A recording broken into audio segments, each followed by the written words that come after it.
From the outside, everything in my life looked perfectly arranged. I was a 46-year-old accountant named Samira Mohammed, living in Aberdeen, Scotland, blessed with a loving husband, Omar, and 3 wonderful children. Sophia, age 14, Amir, 11, and Lena, 8. To anyone looking in, we seemed like a model family, devout, close-knit, and genuinely content with our way of life. My devotion to Islam was evident in everything I did. I prayed 5 times a day without exception, fasted dutifully each Ramadan, donated generously to charity, and recited the Quran in my community with such skill that neighbors often asked me to lead small religious gatherings.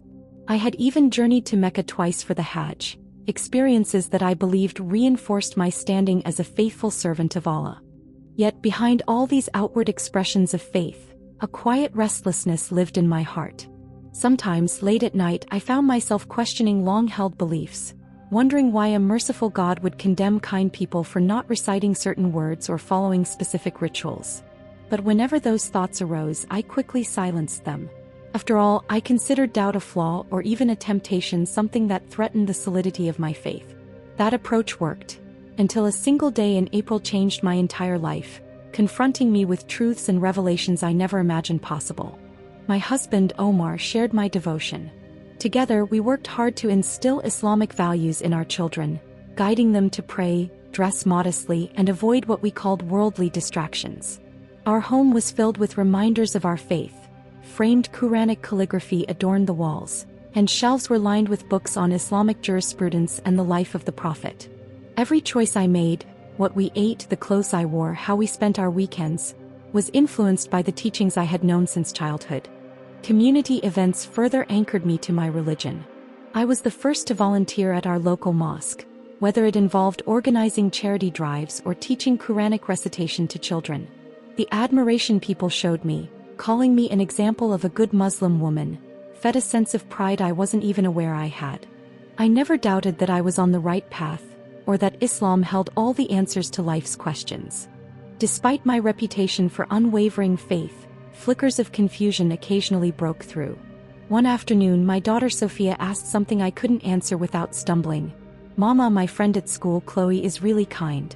She even gives her lunch to classmates who forget theirs. Why would Allah send her to eternal punishment just because she's not Muslim?" I recited the answer I'd been taught. Salvation required the correct belief, or so I believed, and those who rejected the truth risked the hereafter. But my words rang hollow the moment they left my lips, and I could see the uncertainty in Sophia's eyes.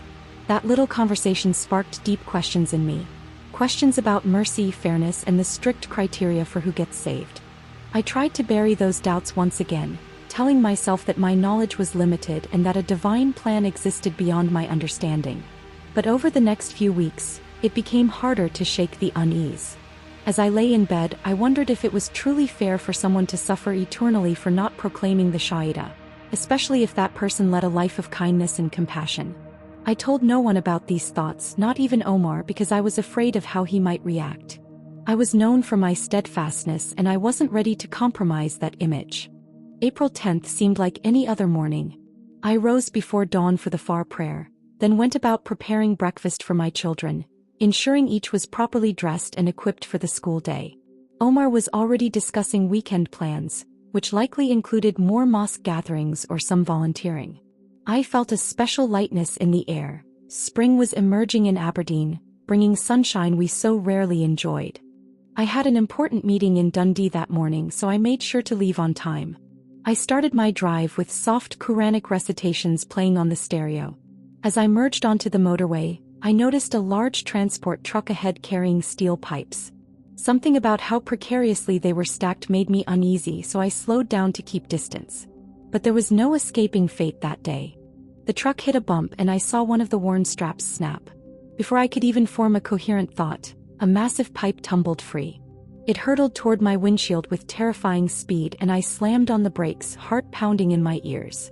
There was a metallic crash, then a screech of tires. My last conscious thought was to whisper a desperate prayer, attempting to say the Shahada, but my mind only registered chaos and fear. Darkness swallowed everything. When I came to my senses, I wasn't in my car, or so it seemed.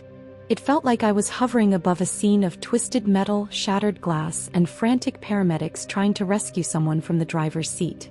My body remained trapped below, yet my perspective floated calmly above, with a strange detachment that made the scene look both familiar and shockingly surreal.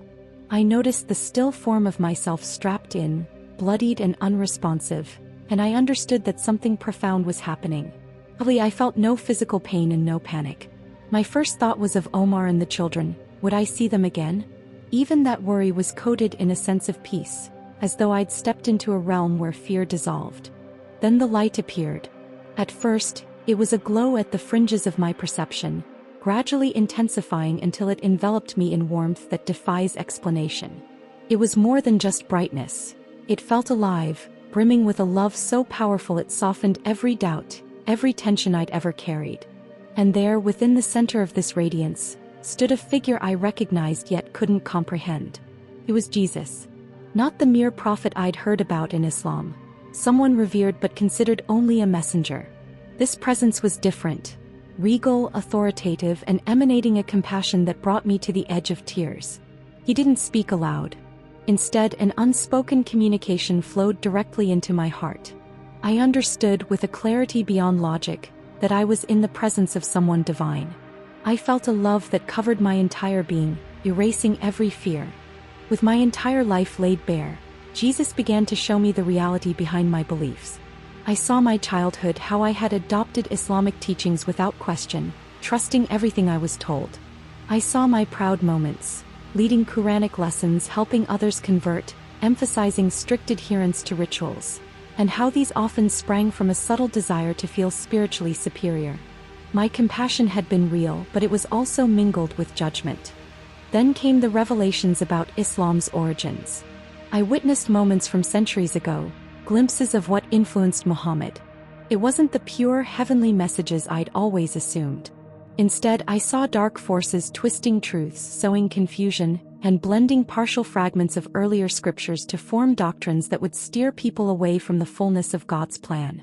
The teachings I had based my entire identity upon were suddenly shown to be incomplete at best, and at worst deeply misleading.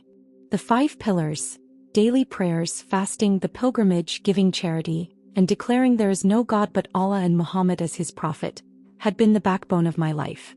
Now I understood that rituals alone could never replace a genuine relationship with the living God. Even my hijab, which I wore as a badge of modesty and obedience, felt like a veil that had prevented me from seeing the deeper truths about Jesus.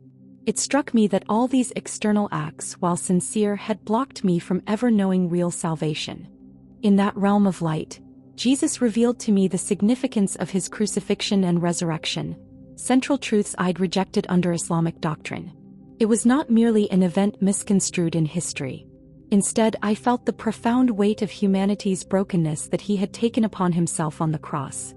In a flood of insight, I understood that his sacrifice bridged a cosmic gap between sinful humanity and a holy, loving God. I saw with striking clarity how Islam had removed the cross from its teachings, denying that Jesus died at all, and how that single omission robbed billions of people of grasping the only path to genuine reconciliation with God. The resurrection was just as real and vital, proof of victory over death itself. Without needing spoken words, I sensed the power and glory of his triumph. Every argument I'd once clung to about Jesus merely being a prophet dissolved in the face of this blazing truth. It was then that I felt a profound sense of grief. How many sincere people, including my own relatives, had passed on without ever knowing the saving grace offered through Christ. Yet within that grief I felt Jesus' boundless compassion. He didn't show me these truths to shame me. He was revealing them to set me free and to call me into a new life. My children flashed through my mind, Sophia, Amir and Lena. Jesus presented 2 distinct futures side by side.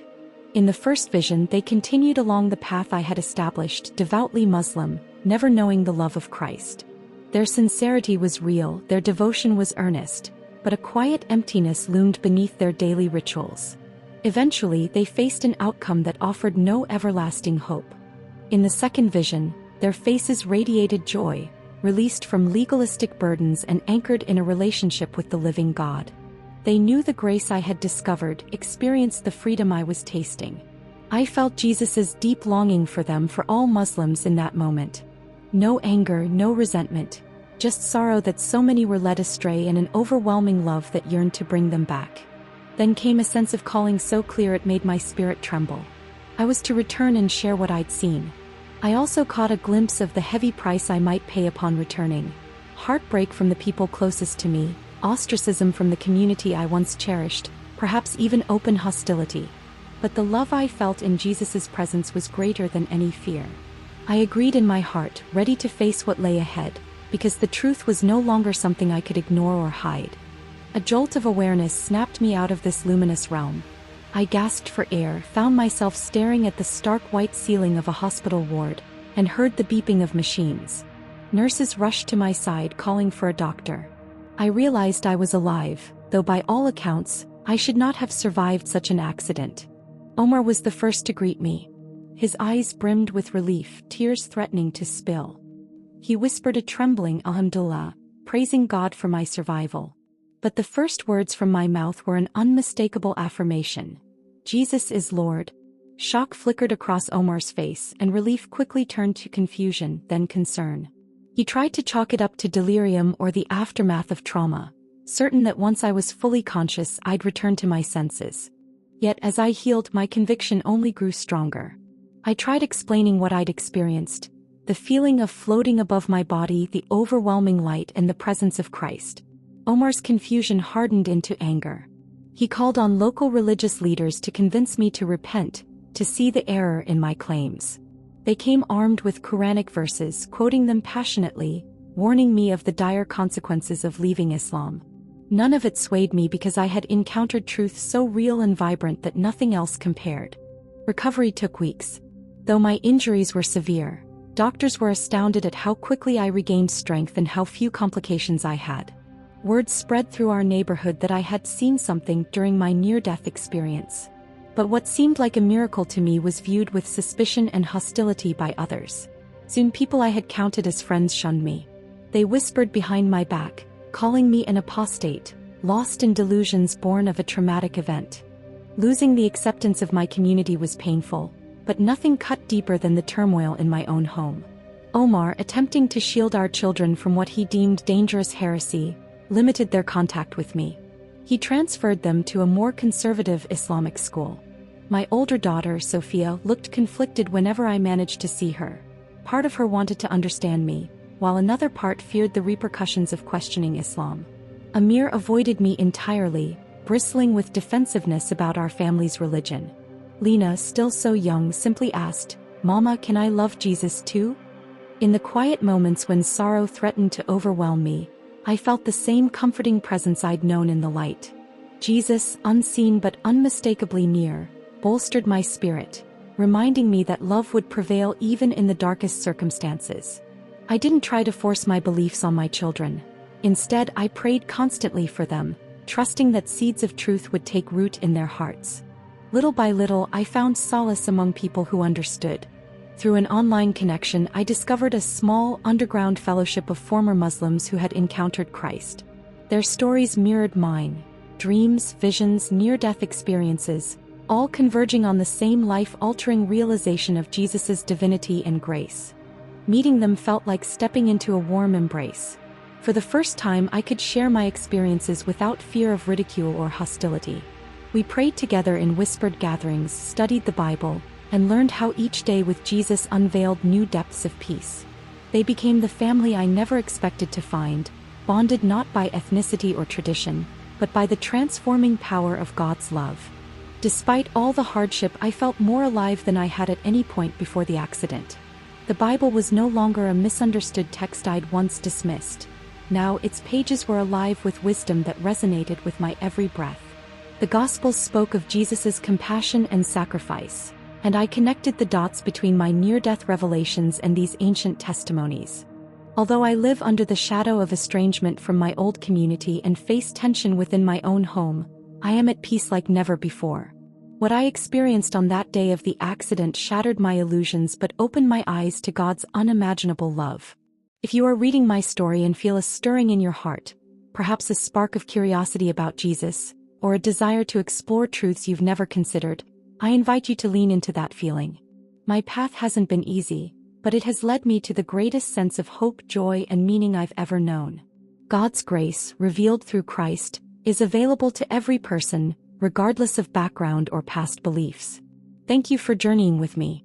May my testimony encourage you to question, to seek, and ultimately to discover the boundless love that resides in the presence of Jesus. If this story resonates with you, please like, share, and subscribe for more inspirational content. Together, let's spread hope, faith, and love.